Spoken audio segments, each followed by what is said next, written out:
सत साहब जी, मैं सभी भाइयों बहनों बेटा बेटी माता पिता को भक्तमती की सत साहब।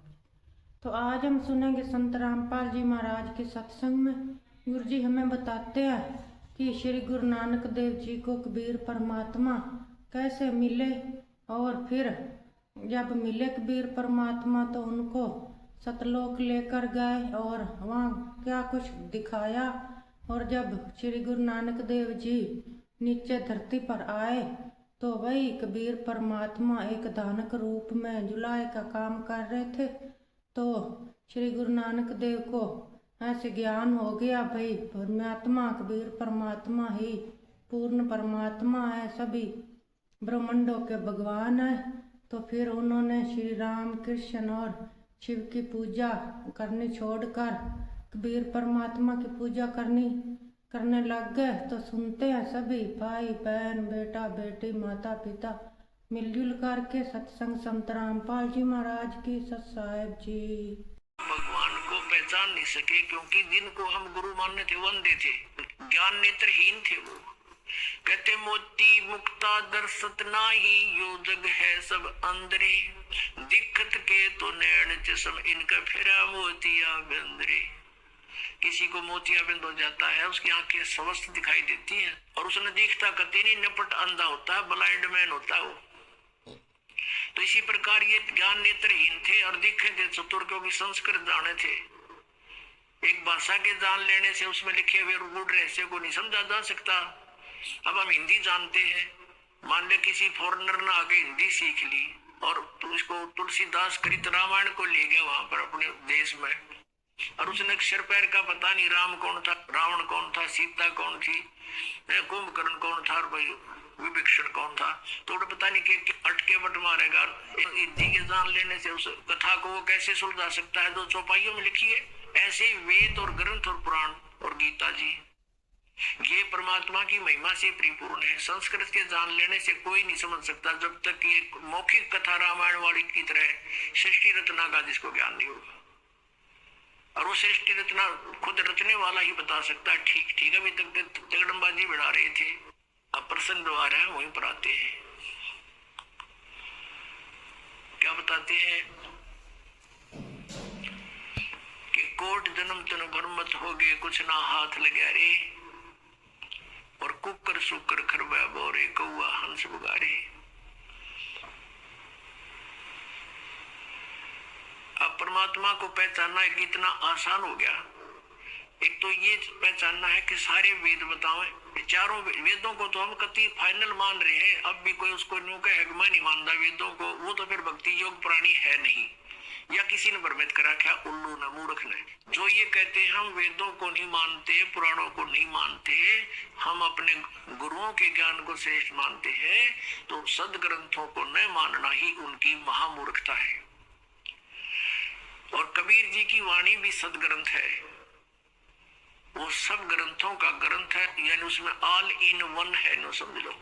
और दूसरा वेद बताते हैं, फिर वो लीला किसने की, फिर आंखों देखा संत बताते हैं।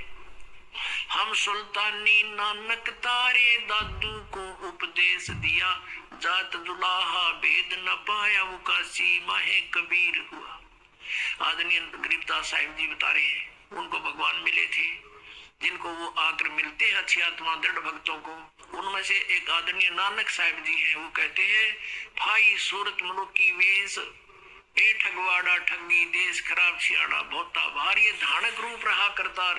परमात्मा सतलोक से आए थे, परमात्मा उसमें समकालीन थे, इनके यहाँ भी थे, सतलोक में भी रहते हैं, वो हर जगह जहाँ चाहे प्रकट हो सकते हैं, प्रभु में इतनी शक्ति है। तो नानक साहिब जी को बेई नदी पर मिले थे, स्नान करने गए जब, उससे पहले भी वार्ता की थी कबीर रूप में आके, लेकिन नानक साहब जी मान्य नहीं थे, लेकिन अंदर से टूट गए थे सच्चाई को सुन के। प्रार्थना यही करते थे, प्रभु फिर मिलो एक बार के। आदरणीय नानक साहब जी का जन्म पवित्र हिंदू धर्म में हुआ था। ये कालूराम मेहता खत्री अरोड़ा के घर इनका जन्म था, और इनके पिताजी जो पटवारी थे उसमें, और ये अच्छी आत्मा थी। फिर ये इन्होंने अपनी बहन के नगर में, जहाँ उनकी बहन ब्याह रखी थी, तो सुल्तानपुर शहर में अपने बहनों बिश्नोई की सिफारिश से वहां के सुल्तानपुर के नवाब के यहाँ नौकरी करते थे मोदी खाने में। तो स्नान करने के लिए बेई नदी पर जाते थे। पहले परमात्मा कबीर जी उनसे मिले, चर्चा की और बताया कि मैं कबीर हूँ और छोटी जाति का धारक हूँ, काशी में रहता हूँ और मैं ज्ञान की तलाश में घूम रहा हूँ। तो नानक साहिब जी ने बताया कि श्री कृष्ण जी, श्री विष्णु जी सर्वशक्तिमान है, ये परम शक्ति है। गीता में इसी का वर्णन किया गया है। यानी जैसा भी उन्होंने श्री नानक देव जी ने ब्रजलाल पांडे से गीता पढ़ा करते थे, जैसा भी ऐसे इन गुरुओं ने हमें ज्ञान दे रखा था, उसी आधार से नानक जी ने बहुत अपना सुनाया कि ऐसे है, श्री कृष्ण सर्वेश्वर है, सर्वशक्तिमान है, इन्हीं की भक्ति से मोक्ष होगा। तो परमात्मा ने उनसे 7 श्लोकों के उत्तर पूछे थे नानक साहिब जी से। एक तो ये पूछा था कि यदि श्री कृष्ण जी सर्वशक्तिमान है, चौथे अध्याय के 5वें और 9वें श्लोक में, दूसरे अध्याय के 12वें श्लोक में, 10वें अध्याय के दूसरे श्लोक में कहता मेरी तो जन्म मृत्यु होते। 18वें अध्याय के 62वें श्लोक में ये किसको किसकी शरण में जाने को कह रही है, पूछना अपने ब्रजलाल पांडे से। 7वें अध्याय के 18वें श्लोक में अपनी गति को अनुत्तम कह रही है। उत्तम पुरुष है तो अन्य वो कौन है। चौथे अध्याय के 34वें श्लोक में कहा कि तत्व ज्ञान तो कोई और है, ये गीता वाला ज्ञान तत्व ज्ञान इसको संत बताएंगे। इन बातों को कह करके नानक साहिब जी नाराज हो गए ये सुनकर, लेकिन रात्रि के समय करवट बदलते रहे कि सचमुच बात तो सारी सच्ची है। नानक साहिब भी पढ़े हुए थे, हिंदी भी पढ़े थे, फारसी भी पढ़े थे। उन्होंने गीता जी को देखा, एक आध ब्राह्मण से बात करी, किसी के पास उत्तर नहीं था। ऊपर से तो वो कबीर जी को धमका कर आ गए थे कि तू गलत बोलता है, तो मुसलमान दिखाई देता है। तो परमात्मा चले गए थे उस टाइम। कुछ दिनों के बाद उसको ऐसी कसक लगी, नानक जी को अंदर से रोने लगी, तड़पते थे। एक बार फिर मिले महाराज, फिर बात करेंगे। वो फिर दोबारा फिर मिल गए 15-20 दिन के बाद। उस समय केवल नानक जी को दिखाई दे रहे थे, अन्य को नहीं। कुछ देर बात हुई थी, फिर नानक जी ने, क्योंकि मन नहीं टिकता जल्दी सी, उन्होंने कहा था कि मैं इस दरिया में छलांग लगाऊंगा, मुझे ढूंढ देना। नानक साहिब जी ने दरिया में छलांग लगा दी। परमात्मा ने उनको गुप्त किया वहां से और पीछे जाकर 3 किलोमीटर पीछे को, जहाँ से पाप स्ट्रीम में ले गए, जिधर से पानी बहता रहा था, और वहां उनका शरीर एकांत स्थान पर रख दिया। आत्मा को लेकर सचखंड गए। सचखंड में देखा कबीर परमेश्वर दो जिंदा महात्मा के रूप में वहां उनको मिले थे। उसी रूप में ऊपर सतलोक में पहुंचे और परमात्मा सतपुरुष बैठी थे तख्त के ऊपर, ऑल ओवर कंट्रोलर की चेयर पे, उस सिंहासन पर। तो नानक साहब ने सोचा कि परमात्मा यू है, सतपुरुष सतपुरुष ये है सामने बैठे सिंहासन पर। और कबीर जी एक सिंपल बेस में जिंदा महात्मा के रूप में, साधु के रूप में, और ये यहाँ का नौकर होगा कोई कबीर। तो नानक जी ने सोचा। अब उस समय तक परमात्मा ने ये डिस्क्लोज नहीं कि जब पहले रूप में मिले थे, जब तो कबीर रूप में मिले थे, दोबारा जब आए जिंदा महात्मा का रूप ना करागे, शरीर दूसरा था, चेहरा नहीं मिल रहा था बनारस वाले से। फिर उनको लेकर गए ऊपर। ऊपर जाकर क्या देखा, कबीर जी जो जिंदा महात्मा के रूप में गए थे और दूसरा उन्हीं का रूप बैठा था। तेजों में करोड़ सूर्य मिला दे करोड़ चंद्रमा, ऐसा एक रोमकूप की शोभा। उसके ऊपर चौर करने लगे कबीर साहब। नानक जी में पक्का हो गया कि सतपुरुष अकाल पुरुष तो यूं है, ये बैठा तख्त पर जेड़ा, ये नीचे से बाबा जी महात्मा, ये इनका नौकर है। इतने में क्या हुआ, वो तेजों में शरीर वहां से उठा अपने सिंहासन से, और कबीर जी नीचे से जिंदा महात्मा वाले रूप में गए थे, वो विराजमान हो गए। उस समय उस परमात्मा का वो रूप जो बना, जो सिंहासन पर विराजमान हुए, जो अकाल मूर्त तेजों में शरीर वाला था, वो चौर करने लगा। उस कबीर परमेश्वर जिंदा वाले बाबा वाले महात्मा वाले स्वरूप के ऊपर चौर करे नौकर की तरह। उस समय परमात्मा का जो स्वरूप बन गया वो कबीर जी वाला बन गया, जो धारणक रूप में, जो लाए रूप में बनारस में थे। पहले नानक जी को मिले थे,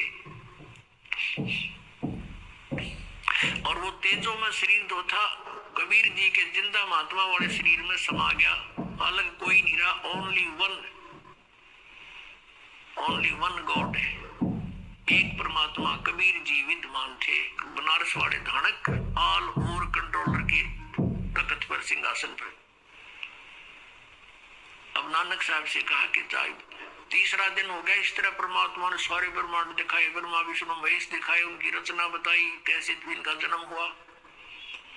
अब परमेश्वर ने कहा कि अब जाओ प्यारी आत्मा, अब उन भोली आत्माओं को समझाओ जो काल के जाल में फंसी पड़ी है। अब वहां जाकर के प्रत्येक आत्मा ये चाहती है मैं वापस ना जाऊं उस गंदे लोक में। नानक जी ने प्रार्थना की, लेकिन परमात्मा ने कहा अब जाओ, आपकी आवश्यकता है वहां पर, मेरे गवाह बनोगे, लेकिन ऐसे नहीं मैं रख सकता, आपको ये भक्ति करनी पड़ेगी सतनाम की, और सतनाम बिना मोक्ष नहीं हो सकता। ये 2 अक्षर का नाम है, यानी पूरा ज्ञान उनके अंदर फीड कर दिया। अब उधर से नानक जी को मर्द जान करके डूब गया दरिया में, उसकी खोज शुरू होगी। नवाब ने भी खोज शुरू कर दी, गोताखोर लगा दिए, जाल डाल रहे इधर जिधर डाउन स्ट्रीम में, और नानक जी का शरीर रखा 3-4 किलोमीटर अप स्ट्रीम में, जंगल में। तीसरे दिन वो आत्मा वापस भेज दी भगवान ने उस शरीर में। नानक जी वहां से उठकर सुबह सुबह फिर उसी दरिया पर आकर खड़े हो गए जहां लोग स्नान करने जाते थे, और वो भी जाया करते थे। कहां तो हाहाकार मची हुई थी, और मर गया डूब गया, मर गया डूब गया। उधर क्या देखा, वो तो सामने खड़ा है, सारा शहर उमड़ गया देखने के लिए। तब नवाब की नौकरी त्याग दी और कहा कि अब सच्चे सरकार की नौकरी करेंगे। तो फिर वो इस खोज में परमात्मा ने कहा था कि मैं बनारस में हूं, काशी में, और वहां आ जाना, सतनाम दूंगा, और सतनाम बिना मोक्ष नहीं, और वो काल का लोग। तो सतनाम प्राप्ति के लिए, और नानक जी ने वाहे गुरु कहा था कि वाहे गुरु, जब अकेले रह गए ना तख्त पे कबीर जी सतलोक में, और दूसरा रहा नहीं भगवान, जब ने कहा था वाहे गुरु सही रास्ता दिखा दिया, और स्वयं भगवान वाहे गुरु नीचे आ गया। नीचे आकर उसके मन में रट लगी कि वो ही गुरु मिले जो सतनाम दे। और ये 7 श्लोक जो परमात्मा ने प्रश्न किए थे नानक जी ने, ये 7 श्लोक उसने नोट कर लिए। जो भी कोई ब्राह्मण विद्वान मंडलेश्वर उनको मिला, उनसे 7 श्लोक करते थे। बताइए 18वें अध्याय के 62वें श्लोक में जो गीता ज्ञान दाता किसकी शरण में जाने को कहता है, फिर वो करते फरड़ अपने शरण में कहता है, अपने बारे में कहता है, छड़ दे गल। फिर वहां से चल पड़ते थे। वो न्यू पहचान करते जा रहे थे कि कौन से है वो भगवान। अयो ज्ञान जब स्वर में बोलेगा वो सही गुरु वही पाएंगे असली तक। उनकी खोज करनी थी, कहीं महात्माओं में यही छुपे ना हो। पहली उदासी यानी कति मायूस होकर यात्रा की थी, उसको प्रथम उदासी कहते हैं। तो बनारस में पहुंचे। कबीर जी ने यह भी बता दिया था कि मैंने रामानंद जी को गुरु बना रखा है, वो मेरे गुरु जी है, पहली मीटिंग में बताया था। तो रामानंद जी सुप्रसिद्ध थे। रामानंद जी के आश्रम में पहुंचे, वहां उनसे प्रश्न किया कि ऐसे ऐसे गीता में लिखा है, क्या आप जानते हो? रामानंद जी महात्मा थे, वो सच्ची बोला करते। कहने लगे भाई आजा, बैठ जा सरदार जी, आजा बच्चा, मैं जानता नहीं था लेकिन अब जान गया हूं। मैं नहीं जानता था, मैं विद्वान पाक रहा था, लेकिन मुझे कख का पता नहीं था। वैसे तो वो मेरे को उन्होंने वचन दे दिया, वो भगवान है, परमात्मा है, अब मालिक है, सतपुरुष है, और मेरे को उन्होंने अपनी स्थिति ऊपर दिखा दी सारी, लेकिन उनकी आज्ञा का मैं पालन कर रहा हूँ। वो मेरे शिष्य नहीं है, मेरे गुरु है, लेकिन मर्यादावत उन्होंने कहा कि मुझे आप अपना शिष्य ही मानोगे। वो मेरे शिष्य कहो, मेरे गुरु कहो। और भाई उस कबीर जी ने मुझे ये ज्ञान बताया है। तो नानक जी ने कहा कहाँ मिलेंगे वो? कि अभी आएंगे शाम को यहाँ पर। नानक जी ने सोचा इतनी देर कौन डटा भगवान पृथ्वी पे, और हमने उसके लिए खोज के लिए सिर दे रखा। कहने लगे महाराज मुझे एक रास्ता बता दो, कहाँ है वो? क्यों अपनी झोपड़ी में होंगे। एक सेवक भेज दिया कि जाओ झोपड़ी पर छोड़ के आओ। अब जाकर देखा उस परमात्मा को, खड्डी में कपड़े बुने धानक का काम करे थे, वो ढाणी जानते, पता था तो आओ एक आत्मा प्यारी। जब देखा वहां पर सतलोक का नजारा सारा दिखाई दिया, ओए होए, कहते झांकी वे कबीर की नानक की तीवा, और वह सिक्खा के गल पड़ी कौन छुटावे था। अब जैसे कबीर जी का वहां देखा सतलोक में, ओए होए, फिर वहां बैठे दिखे, वाह हे गुरु, और कहते वहां एकदम इतनी उमंग में भर का आवाज लगाने लगे, फाई सूरत मनुकी वेश, ए ठगवाड़ा ठगी देश, खरा सियाणा बोलता बार। देखो ये धानक रूप रहा करतार, कि ये ठग है, हमें मूर्ख बना रहा है, बका रहा है, जैसे प्यार में कहा करे ठगे, और आख्या में पानी भर रखा। सारे जुलाए इकट्ठे हो गए वहां के, कहते ये भगवान है, परमात्मा ये है, पूर्ण ब्रह्म है। अब कहते हैं घर का जोगी जोगड़ा, बाहर का जोगी सीधे। वो दुल्हाई वहां के उसको एक आम सिंपल मैन मानते थे। वो क्या कहते हैं, ये देखो पंजाबी पंजाब तो आके पागल बन गया, इसने भगवान बतावे, नीरू के बेटे ने, किससे का ना तसल्ली हुई। तो परमात्मा ने कहा, प्यारी आत्मा अब इसने राज रख, थोड़े दिन गुप्त रखना, जिक्र ना करना, तेरा भी दिल तोड़ देंगे ये। अपनी भक्ति करो और प्रचार करो इस ज्ञान का, और ज्यादा डिक्लेयर ना करना, अभी इसको गुप्त रखना हमने कुछ दिन। तो कहने का भाव ये है कि जिनने महापुरुषों ने भगवान मिला, और जिनको हम मानते हैं वो परमात्मा से मिले, और उन्होंने बताया है कि धानक रूप रहा करदार, हक्का कबीर करीम तू बे ए परवरदिगार। गुरु ग्रंथ साहिब के 721 पृष्ठ में लिखा है कि एक अर्ध गुप्तम पेश तोदर कौन करतार, हक्का कबीर करीम तू बे ए परवरदिगार। हक्का कबीर माने सत कबीर है। और ये 24 पृष्ठ में लिखा है, भाई सूरत मुल्क की वेश, ए ठगवाड़ा ठगी देश, और खरा सियाणा बोलता भारी, धानक रूप रहा करता। अपने आत्माओं, हमने भगवान को पहचानने में घनी देर ना लग गई। हम अज्ञान में कितने आट रखे इन्होंने, लेकिन परमात्मा का ये तत्व ज्ञान ऐसा है। और ज्ञान सब ज्ञानड़ी, कबीर ज्ञान सो ज्ञाने, जैसे गोला तोब का अब करता चले मैदान, तारा मंडल बैठे करिए चांद बड़ाई खावे, उदय भया जब सूरज का स्यों तारों छुप जावे। ये नकली संत और ये छोटे मोटे ज्ञानड़ी कहते हैं, जैसे चंद्रमा रात्रि के समय तारों में बहुत अच्छा तेजों में और प्रसिद्ध यानी बड़ा चमकता है, मुखिया पाक रहा होता है, सूर्य उदय होने के बाद कहते चांद भी ना दिखता, सितारे भी विद्यमान होते हैं, उनका कोई अस्तित्व नहीं रहता।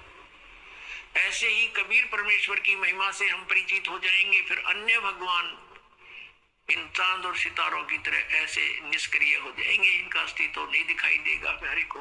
तो क्या बताते हैं, अंधे की बागई अंधे ने मार्ग कौन बतासी। और आधुनिक गरीबदास साहिब जी कहते हैं, मोती मुक्ता दर्शत नाई, ये जगह सब अंधरे।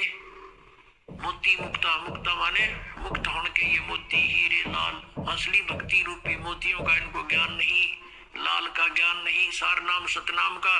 और ये कंगाल बन गए, कौड़ी को लाल जानकर आन उपासना करके अन्य देवताओं की पूजा करके ये कंगाल हो गए।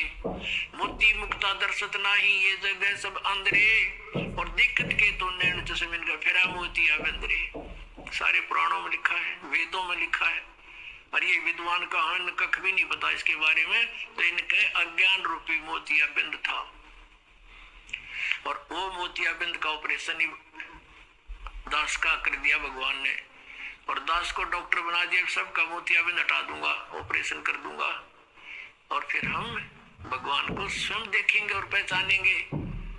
पुण्यात्माओं, परमात्मा पाना शब्द आसान। एक रोटी बनाने के लिए कितना प्रयत्न करती है एक बहन, कितना सामान सांग जोड़ना पड़ता है, पलटा चिमटा, फिर लकड़ी, तवा, चूल्हा, फिर गिलास, कटोरी, थाली, परात, और आटा, नमक, मिर्च, और फिर उनको लाने के लिए कहाँ प्रयत्न करना पड़ता है। और जब जाके आटा गूंदा कर फिर रोटी बना के खानी पड़ती है, उसमें कितना समय, दोनों टाइम खावे कंपल्सरी हम और बनावे। और परमात्मा का पाना सबसे आसान। कहते जीव बिना लाड़ी सा मंत्र दे रखा भगवान ने, और कितना कीमती है। सतनाम पालड़े रंग होरी हो, 14 लोक चढ़ावे राम रंग होरी हो, 3 लोक पासे धरे रंग होरी हो, तो ना तुले तुलाया राम रंग होरी हो। अब इतना धनी बनाने का, सतलोक जाने के लिए हमने घनी भक्ति चाहिएगी, और मौखिक जाप और अन्य जापों से लाभ नहीं होगा। ये जो मंत्र है सतनाम का 2 अक्षर का, इसके जाप करने से हम भक्ति धन से गर्क हो जाएंगे, हम फुल्ली चार्ज हो जाएंगे। जब हम यहाँ से चलेंगे, जितने हम वहां से चार्ज होकर आए थे उतना ही चार्ज होकर वापस जाएंगे वहां पर। इस मंत्र से होंगे, इतने धनी होंगे। और जो ये प्रथम मंत्र है 3 मंत्र में, और ये यज्ञ हवन हम करते हैं, इनमें हम जब तक यहाँ रहेंगे यहाँ सुख मिलेगा हमारे को, और काल का जितना भी ऋण है वो इसको दे देंगे। तू पकड़े अपना, हमने जाने दे, हम नहीं लेंगे तेरा प्रतिफल। और ये 2 मंत्र 2 शेष बचेंगे, उसमें से जो तत् मंत्र का आपको दिया जाता है जाप, उसको हम अक्षर पुरुष के 7 संग ब्रह्मांडों को पार करने का टैक्स है उसका, वो दे देंगे। संभाल तू अपना इसको। ये जो सत्य है, ये सार नाम है, इसकी भक्ति से हम सतलोक में पहुंच जाएंगे, 27 स्थान मिलेगा।